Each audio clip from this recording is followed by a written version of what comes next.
अस्सलाम वालेकुम एवरीवन। मेरा नाम अस्मा है और मैं आप सबको मरहम के इस लाइव सेशन में वेलकम करती हूँ।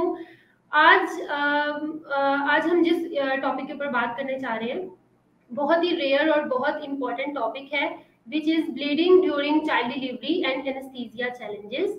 और आज हमें ज्वाइन किया है डॉक्टर मजहर मोंगा ने, सो दैट कि हम उनसे यूजफुल ओपिनियंस ले सकें इस इम्पोर्टेंट टॉपिक पर। और सबसे पहले तो thank you so much doctor साहब for joining us. Thank you आपका और मरहम का थैंक यू। ओके, सबसे पहले जी मैं आप सबको डॉक्टर मजहर मोंगा का इंट्रोडक्शन करवाती चलूं कि he is consultant obstetric anaesthesiologist which is sub specialty in the discipline of anaesthesia. Canada से जी डॉक्टर साहब पाकिस्तान आए हैं एक बहुत ही यूनिक किस्म का कॉन्सेप्ट वॉकिंग एपिड्यूरल इंट्रोड्यूस करवाने के लिए, और जिसमें हम लेटर डिस्कशन करेंगे। और इस टाइम कतर की रॉयल फैमिली के पर्सनल फिजिशियन भी हैं और तकरीबन 28 साल का इनका एक्सपीरियंस है अपनी फील्ड में।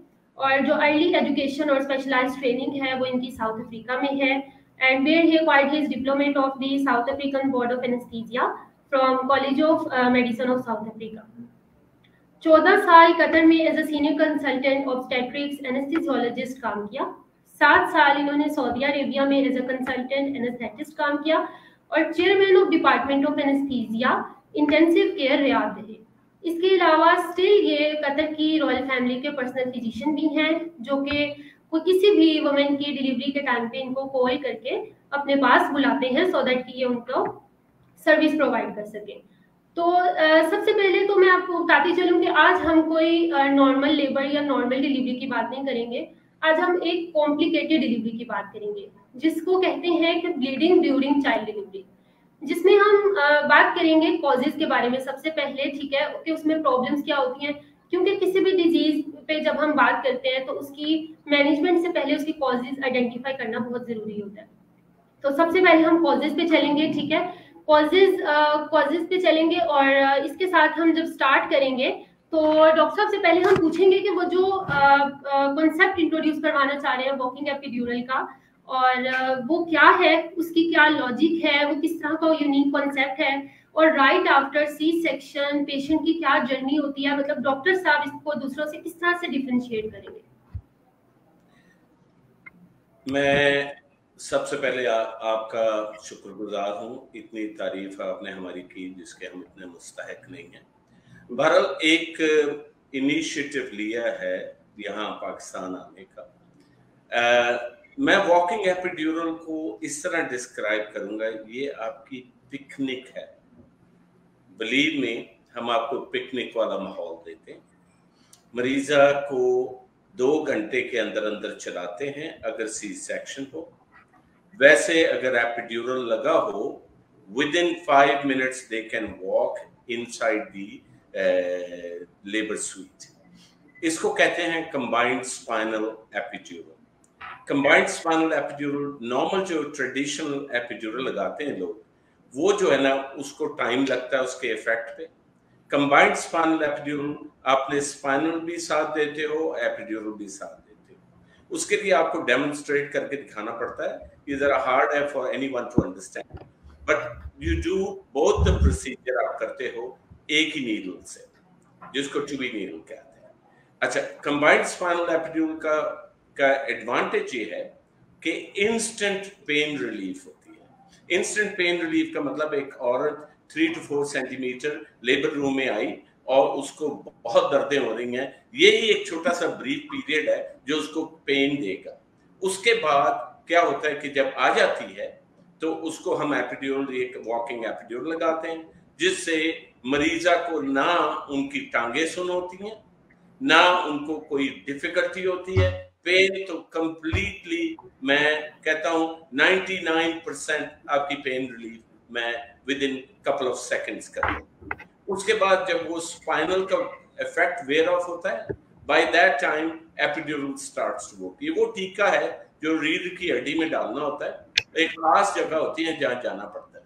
तो कहने का सिर्फ मकसद ये है कि अगर आपको लोग घबराते हैं कि यार एपिड्यूरल से बैकएक शुरू हो जाती है, एपिड्यूरल से लोग पैरालाइज हो जाए, कमाल होगी। आपको पैरालाइज होने का तो सवाल ही पैदा नहीं होता कि आपको मैं 10 मिनट के अंदर आपके कमरे में आपको चलाऊंगा। तो आपको भी एतमाद हो जाएगा। अच्छा, अल्लाह सुब्हानहू तआला ने एक प्रोसेस बनाया हुआ है, जो लेबर, जब यूट्रस कॉन्ट्रैक्ट होता है, यूट्रस थिन, सर्विक्स जो यूट्रस की ओपनिंग होती है वो ई फेस होना शुरू हो जाती है, थिन होना शुरू हो जाती है, बच्चा सही एंगेज होता है, डायलेट होती है, and baby comes out through the at the end of second stage, well third stage, well second stage। तो उसमें ये है कि पेशेंट को दर्द का सवाल ही पैदा नहीं होता, सवाल ही पैदा नहीं होता। अब ये लोगों का मिथ है, लोग इससे घबराते हैं, लेकिन हमने यहाँ पे उसका बेस्ट तरीका ये होता है, आप जाके पहले डॉक्टर से मिलें, एनेस्थीसिया के डॉक्टर को समझें कि हाँ भाई इनके पास भी जाना बहुत जरूरी है, क्योंकि इन्होंने ही आपको सेफ रखना है अंडर एनेस्थेटिक। अच्छा, अब जब क्लिनिक, हमने ये कॉन्सेप्ट फारूक हॉस्पिटल में जहाँ मैं करंटली बेस्ड हूँ, वहां पे एक क्लिनिक खोली है। क्लिनिक खोलने से क्या होता है, मरीजों को 9वें महीने पे आप मेरे पास आते हैं, आने के बाद मैं आपको उसके प्रोज एंड कॉन्स बताता हूँ कि हाँ भाई ये पॉसिबिलिटी है, और उसी तरह एग्जैक्टली जिस तरह मैं डिस्क्राइब करता हूँ, अगर आपको वही चीजें अस्पताल में आपके साथ हो तो why wouldn't you love it. आप हंसते रहें, आपका डिलीवरी प्रोसेस चलेगा, आर के आप जनाब फुली 9 सेंटीमीटर डायलेट हो जाती हैं, डायलेट होने के बाद आपको जनाब पोजीशन में रख के बेबी को बाहर आ जाते हैं। वो जो है ना basically first stage, second stage and third stage. First stage जब से आपकी लेबर पेन शुरू हो till you are dilated 9 centimeter, second stage जब 9 centimeter आपका बेबी बाहर आया, थर्ड स्टेज जो जनाब आपके प्लासेंटा बाहर आते हैं। तो उसके बाद क्या होता है, अब मसलन एक सी सेक्शन हुआ, सी सेक्शन करने के 2 घंटे के बाद शी विल बी अवेक, हर वक्त वो जाग रही होगी। एक कॉन्सेप्ट है जो मैंने कतर में भी इंट्रोड्यूस किया कि भाई वो हस्बैंड को साथ लेके आए, हस्बैंड को अंदर लेके आते हैं ऑपरेशन थिएटर में। अब ये कॉन्सेप्ट मैं स्लोली यहाँ पे भी डेवलप करना चाहता हूँ। आपके हस्बैंड आपके साथ गपशप मार रहे हैं, गपशप मार के आपकी जनाब बेबी बाहर आ रही, बेबी को आप हग कर रहे हो, कोई डिस्कम्फर्ट, जीरो डिस्कम्फर्ट होगा आपको, आराम से बैठा बच्चे को हग किया। This is called the pure maternal bonding. Maternal bonding इससे ज्यादा क्या बेहतर होगी कि आपका पेट कटा हुआ है और आप बच्चे को एंजॉय करें, राइट। उसके बाद आप बाहर निकलती हो, बाहर निकल के आपको वार्ड में लेके जाते हैं। वार्ड में 4 घंटे के बाद मैं लाइट डाइट देता हूं उन्हें कि हाँ भाई आप खाएं पिएं, क्योंकि जब तक ये एपिड्यूरल रीजनल एनेस्थीसिया है, इसमें तो कोई हमने ना आंतड़ी को टच किया, ना उनको फुल बेहोश किया, मरीजा जाग रही है, why should we worry about keeping them NPO.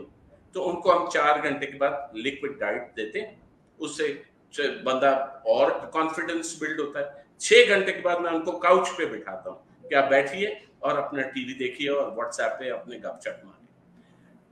Patient remains pain free till she goes home. अगर उसने 2 दिन के बाद जाना है, मसलन यहाँ पे ट्रेंड है ज्यादा ज्यादा 48 घंटे रखते हैं, राइट। 48 घंटे के बाद उनको घर भेज देते हैं। तो 48 घंटे पे आखिरी डोज जो एपिड्यूरल के जरिए मैं लगाता हूँ ना, वो आखिरी डोज उनको घर जाने से पहले देता हूँ, ताकि वो घर पे जाके कंप्लीटली पेन फ्री रहे। फिर उनको ओरल मेडिकेशन पे लिख के घर भेज देते हैं। जहां तक कतर की रॉयल फैमिली का मामला है, वो तो एक पैसे की भी पेन नहीं पसंद करते, उनको 5 दिन के लिए हॉस्पिटल में वो रखते हैं। ये obviously I am talking about the royal family. Royal family तो उनको तो कॉस्ट का कोई इश्यू नहीं है ना, तो वो बेसिकली 5 दिन अस्पताल में रहते हैं अंडर माय केयर, 5वें दिन शाम को वो घर चले जाते हैं। तो ये जर्नी है। अच्छा, ना आपको वॉमिटिंग होती है, ना आपको दर्द होती है। जो लेबर पेन में सबसे बड़ी अनोइंग पार्ट होता है जो पेन। अब जब पेन होती है, आपका हार्ट रेट तेज हो रहा होता है, आपके ब्लड प्रेशर शूट हो रहा होता है, और ऑल दी स्ट्रेस हार्मोन्स आपके जिस्म में चल रहे होते हैं। अब अगर वर्सेस एपिड्यूरल बेबी, एपिड्यूरल आप आराम से बैठे हुए, आपको क्या मसला है? आपकी हेल्थ को कोई इश्यू नहीं, आपकी ग्लूकोज जो होम्योस्टेसिस उसमें कोई प्रॉब्लम नहीं आई, आपके ब्लड प्रेशर में कोई प्रॉब्लम नहीं आई, आप चलना शुरू हो गए, आपको तो पता ही नहीं लगा। ये तो इसको तो कहते हैं हम पिकनिक उनको देते हैं, आप एंजॉय करिए, right? So that's what it is all about.